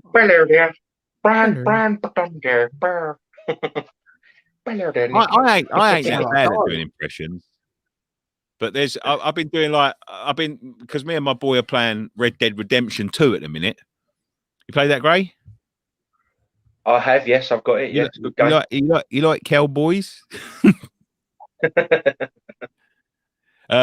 playing Red Dead Redemption 2, and every day I wake up and I do like a Arthur Morgan impression, and he goes, "Oh, you really sound like him." And I go like that. You're all right, girl. Easy, girl. I can't really do impressions. When someone says to me, do an impression, I can't do them. But when you just do them spare in a moment, it's a lot easier. Chewy Grace, remember when we was doing the Alan Carr and Michael McIntyre? And then Nicky got the We go Friday night pint. Hello and welcome to Melbourne. Nick, you just come on. He went, what the fuck are you two doing? Hello and welcome to it was just an odd thing to walk into because he was talking like Michael McIntyre and you were talking like Jim, like Alan Carr doing the teams. Yeah. Nick, hello and welcome to Friday Night Pint. Alan Carr. Yeah. Yeah, Nicky was like, what have I just walked into? Worst favourite school teacher? Is that worst and favourite? Mr. Leopard. Yeah, it's both. Worst. My worst was a teacher called Mr. No, I liked him in the end. But I would say he was. I'll be honest. Go on. Who was it? Go on. Who was your worst teacher? No, there was one called Mr. Graves, and he was really strict, like really strict. But when we was in his class, he was all right. But he did sort of punch my mate in the face and knock him smarco, and he was telling him to get up because he was getting a bit worried. But yeah, that was him. Get up, please. Yeah, that's basically what he was saying. He gave him a punch, or all I know is I turned around. He denies it, but when I turned around, my mate Tony was on the floor, and he was getting him, get up, get up, get up, because they know they're going to get in trouble. But back in the day, man, I mean, don't get me wrong, my mate Tony deserved a fucking slap. He was a bastard, but you know, that's just the way that things were done back then, I suppose. I've just seen Ken Ammer's comment. He said he missed Zamora's winner at the Emirates game for a piss. Oh, the one time we got our half and he decided to go for a piss. Yeah. I think Arsenal had about 300 shots that game and we had one, didn't we? Yeah. You're brilliant. Yeah, well, best teacher. You'll remember. Remember Skelton, right? Mr. Skelton? Well, I remember when he come to my school, him, Mr. Lee, and Mr. What's his fucking name? There was three of them. Yeah, Mr. Skelton, Mr. Lee, they were good. Who's the head teacher? Mr. Wilshaw. Wilshaw, yeah, Mr. Sir. Do you know what? He's actually the head of the teaching thing there, isn't he? No, he's retired. I think he retired last year from Ofsted. He was head of Ofsted. Yeah, he's retired now. Yeah, I remember they come to Eastleigh like to fucking save the day. No, yeah, they were good teachers. My old art teacher at Chedworth put a sharp pencil up my throat for talking back in class. Fucking hell. Mate, I remember once we had a music teacher and he was like, you know, when they come in, what are they called? Supply teachers. Supply teacher, yeah. Honestly, mate, he lost the plot. He locked the door and he was screaming at everyone and he kicked a girl in a wheelchair. Fucking hell. I'm not even lying. Ask Stevie Taylor. He'll tell you. Yeah, I can imagine a class with Stevie Taylor. Mate. Stevie Taylor once. I went to Fallaraki with Stevie Taylor. Yeah. Scared the hell out of me. Chloe's kicked the door and he's at the table. I went to Fallaraki with Stevie Taylor. I got in the swimming pool at 8 o'clock in the morning and he wouldn't let me get out of it till 8 o'clock at night. He lives around the corner from me. I'm going to meet up with him soon. He's on long COVID at the moment. He's not really well. But Luke Maldini saying, can you do an impression from Kevin and Perry? Loving Friday Night Pints, watched them all since they started. Do you know what? The mad thing is we was actually doing this in work today because Kevin and Perry Go Live was on last night and we was doing the impressions in work today. No, I love it. I like when they buy hello lad house. I'd like to buy on my Hello, umbrella. ladies. In all the bars, in all the minorities. world. It will be the greatest of pleasures. You're like that. Your mum and dad were doing it, weren't they, Kev? You said you checked her, Kev. Yeah. You said you checked Sharon. Yeah. You said you checked Sharon. No Why, one did Mrs. that. Patterson? Yeah. Oh, I bought Paul. Cheeky lady. You're no longer my fellow DJ. Yeah. You are not my friend, and you are not my fellow DJ. I love that film, man. Do you know what other film? I don't know whether like a lot of people have seen this film. Right? It was quite popular back in the day. It's quite old now, but it's called It's All Gone Pete Tong. You ever seen that? That's a DJ film, innit? I love that film, man. That's not the one with what's his name? Can't remember his name. I think I've seen it. I think I have seen it once. It's brilliant. I love that film. And he's like he's a famous DJ, and he goes deaf, and he tries to pretend. He tries to pretend he ain't gone deaf, and he's trying to make he's trying to make music. And once he sort of accepts it, everyone's sort of like letting him down. Obviously think he's finished, right? And he goes up to this deaf woman. He goes, and she's like asking me, "Are you all right?" And he's having a little bit of a rant. And he goes like, he goes, imagine all the people. Thank you, darling. Imagine all the people in the on a Friday night. Are you going out tonight? No, I'm not going out. I'm going to stay in. Frank is doing the hand drive in the corner. Do you know what? I had to Google a film the other day because no one would believe me. Do you remember Sex Lives of a Potato Men with Johnny Vegas? Yeah. I do that. No, I was trying to explain it and they wouldn't believe me, so I had to show them it on YouTube. Yeah, I do remember that film. I remember I had that on Pirate. Yeah. Anyone for Salt and Vinegar? Yeah. Fuck my wife, Ferris. Oh, fucking hell. Yeah. If you was on a desert island, what 3 items would you take with you? And P.S. you can't take a boat. I'll take a plane. Yeah. Do you know what? Nothing that you can get off the island with. I'd leave Graham with a telly, a DVD player, and the Avram Grant season review. I'd be like Castaway, but I'd be like, well, son. So, you all right, what you eating? What you got there, mate? What you eating? I've got sushi. Oh, right. GP, have you met any West Ham supporting celebs? Yeah, a few. We have, yes. Met Ray Winston. Ryan introduced me to Ray Winston. As you do, Gray. Graham was sitting over there on his own, and I went, "Come over here, Gray. Come and sit on the table, son."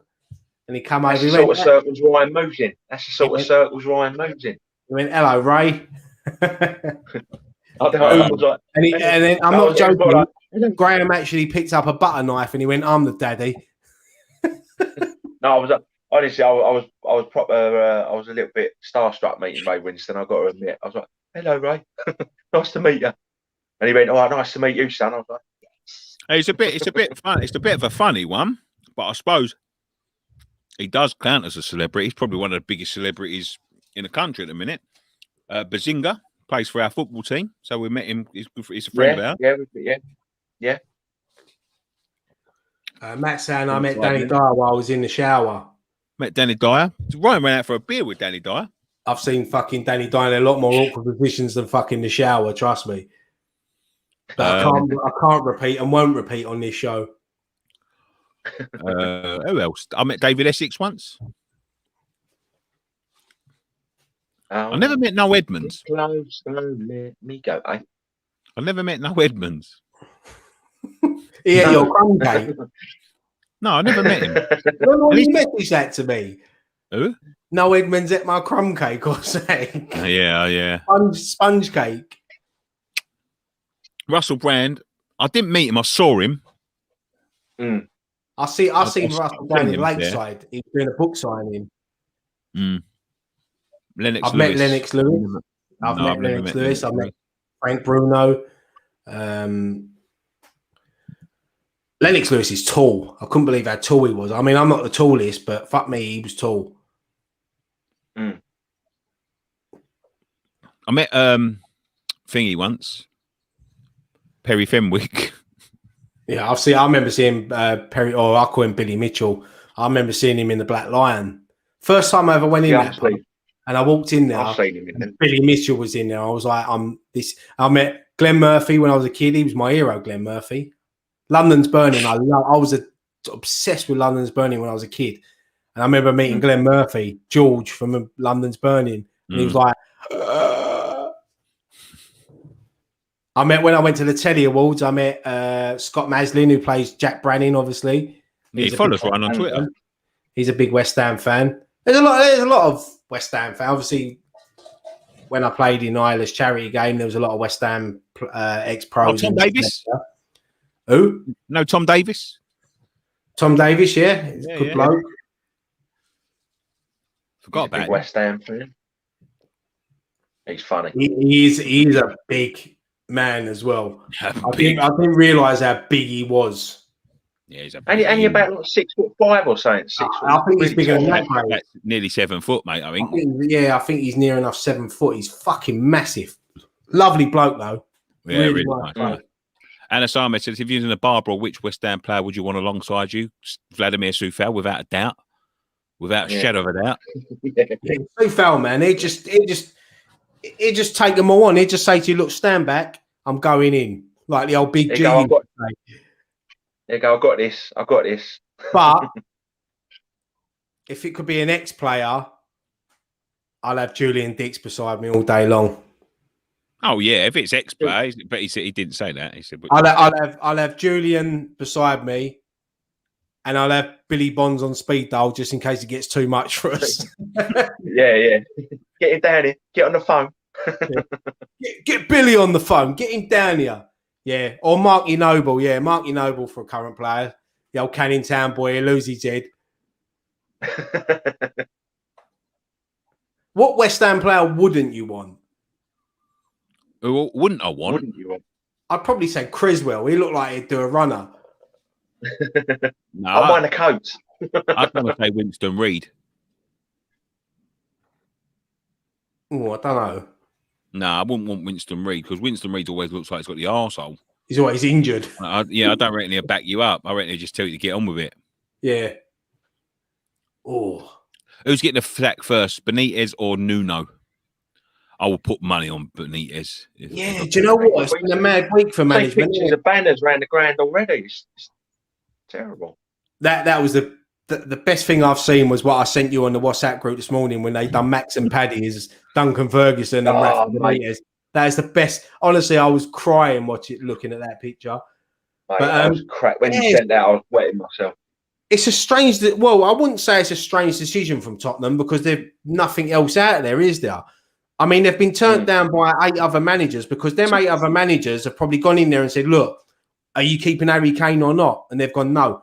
And that Nuno, it's a massive step up for him from Wolves. And he was on the verge of joining Palace. And now he's got the Tottenham job.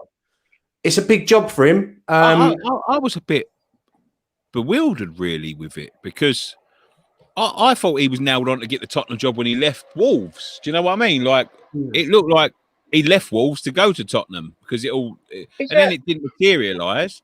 And then they just went round the block. And then, as you say, he linked with Palace. And I thought, I'll be honest, at the time, I thought Wolves to Palace is a bad move.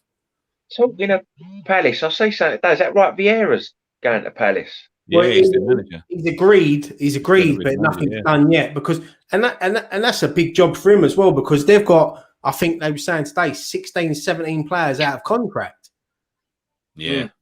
And Benitez going to Liverpool is going to Everton is mental because for him he's obviously it's a job, you know. But for the Everton fans, I think even if he starts winning games, I think there'll be most of their fans who just won't take to him because of what he did. He called him a little bastard. That's why I say Benitez because I think the Everton board will shit it if he has 4 or 5 losses on a spin.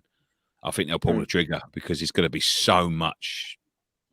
I think the only way he's going to win around is if he brings a trophy in. and he's going to have to do it in his first season, I think, to really win the fans over. I don't think they'll ever win him over. They'll ever win him over. As football fans, we are fickle, and if he was to win 10 in a row, and it was all going well, they'd all sort of start coming round to him. But that he could win 10 in a row, but lose his next 2, and they'll be straight back on him. We are fickle, but there are some people that he could be their best manager of all time, and they'll still say he's a copite.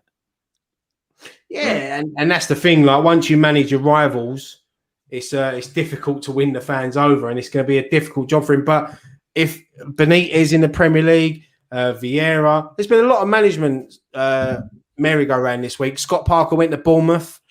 Marco Silva's gone to Fulham. It's not, I tell you what, though, that was a good sign. I know it's not a manager, but talking about signings, Norwich got Billy Gilmore on loan for a season today. That's a big signing. Yeah, it's a good move. I mean, there was a lot of fans saying, "Oh, why didn't West Ham go for it?" Well, Chelsea ain't going to loan him to us because we're sort of, they see us as rivals in the Premier League table.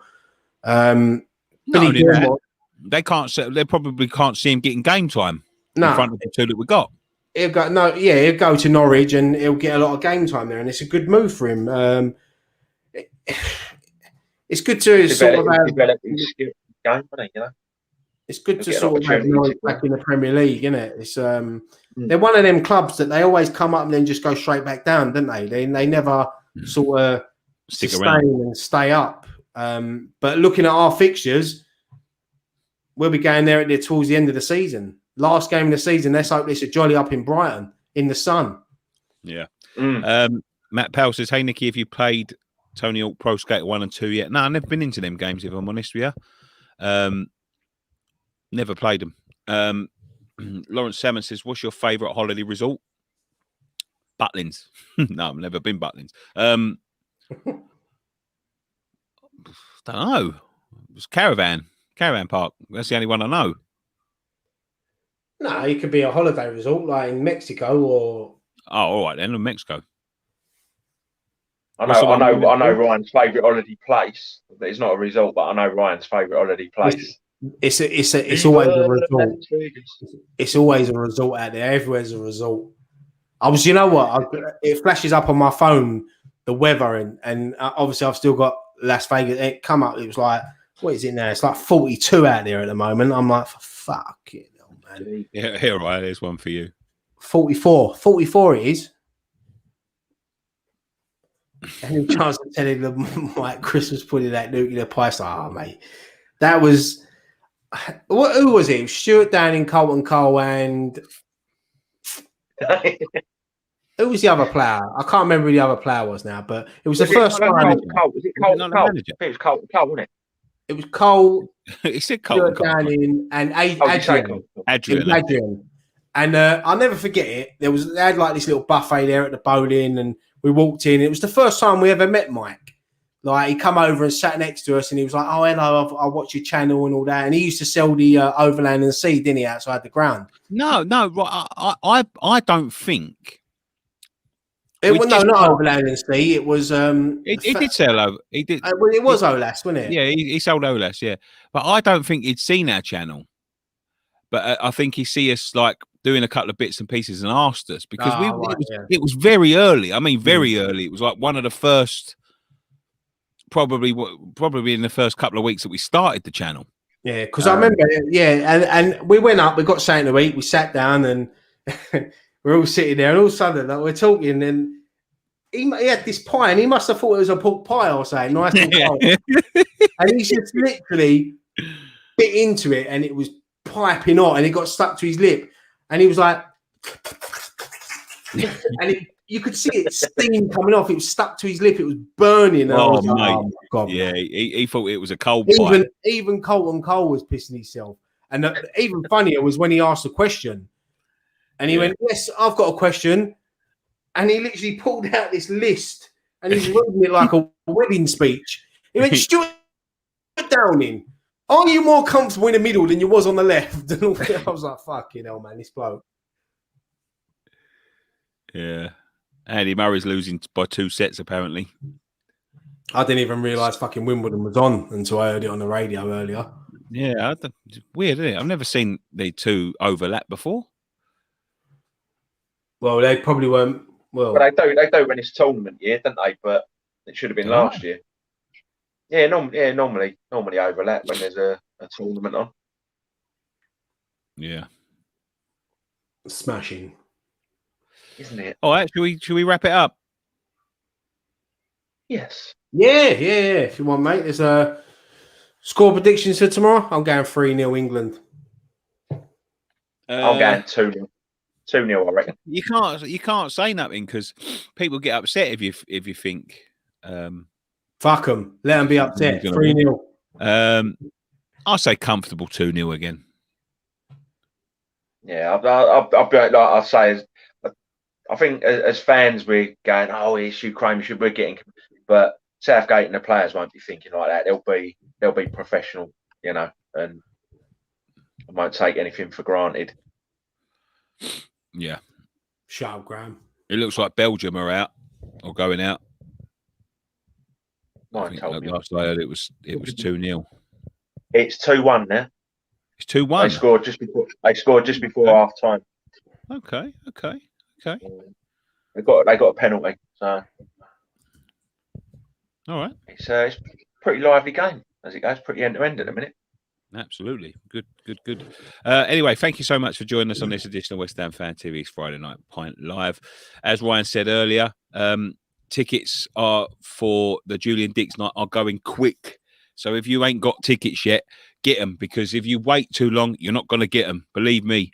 And as we said last week before, if it's COVID or anything else that's restricting you from buying them, don't worry about that. If anything gets, cancelled or anything like that, we everything will be refunded or rescheduled or whatever. So don't worry about that. So don't not miss out, because it's going to be a cracking night. We'll be there.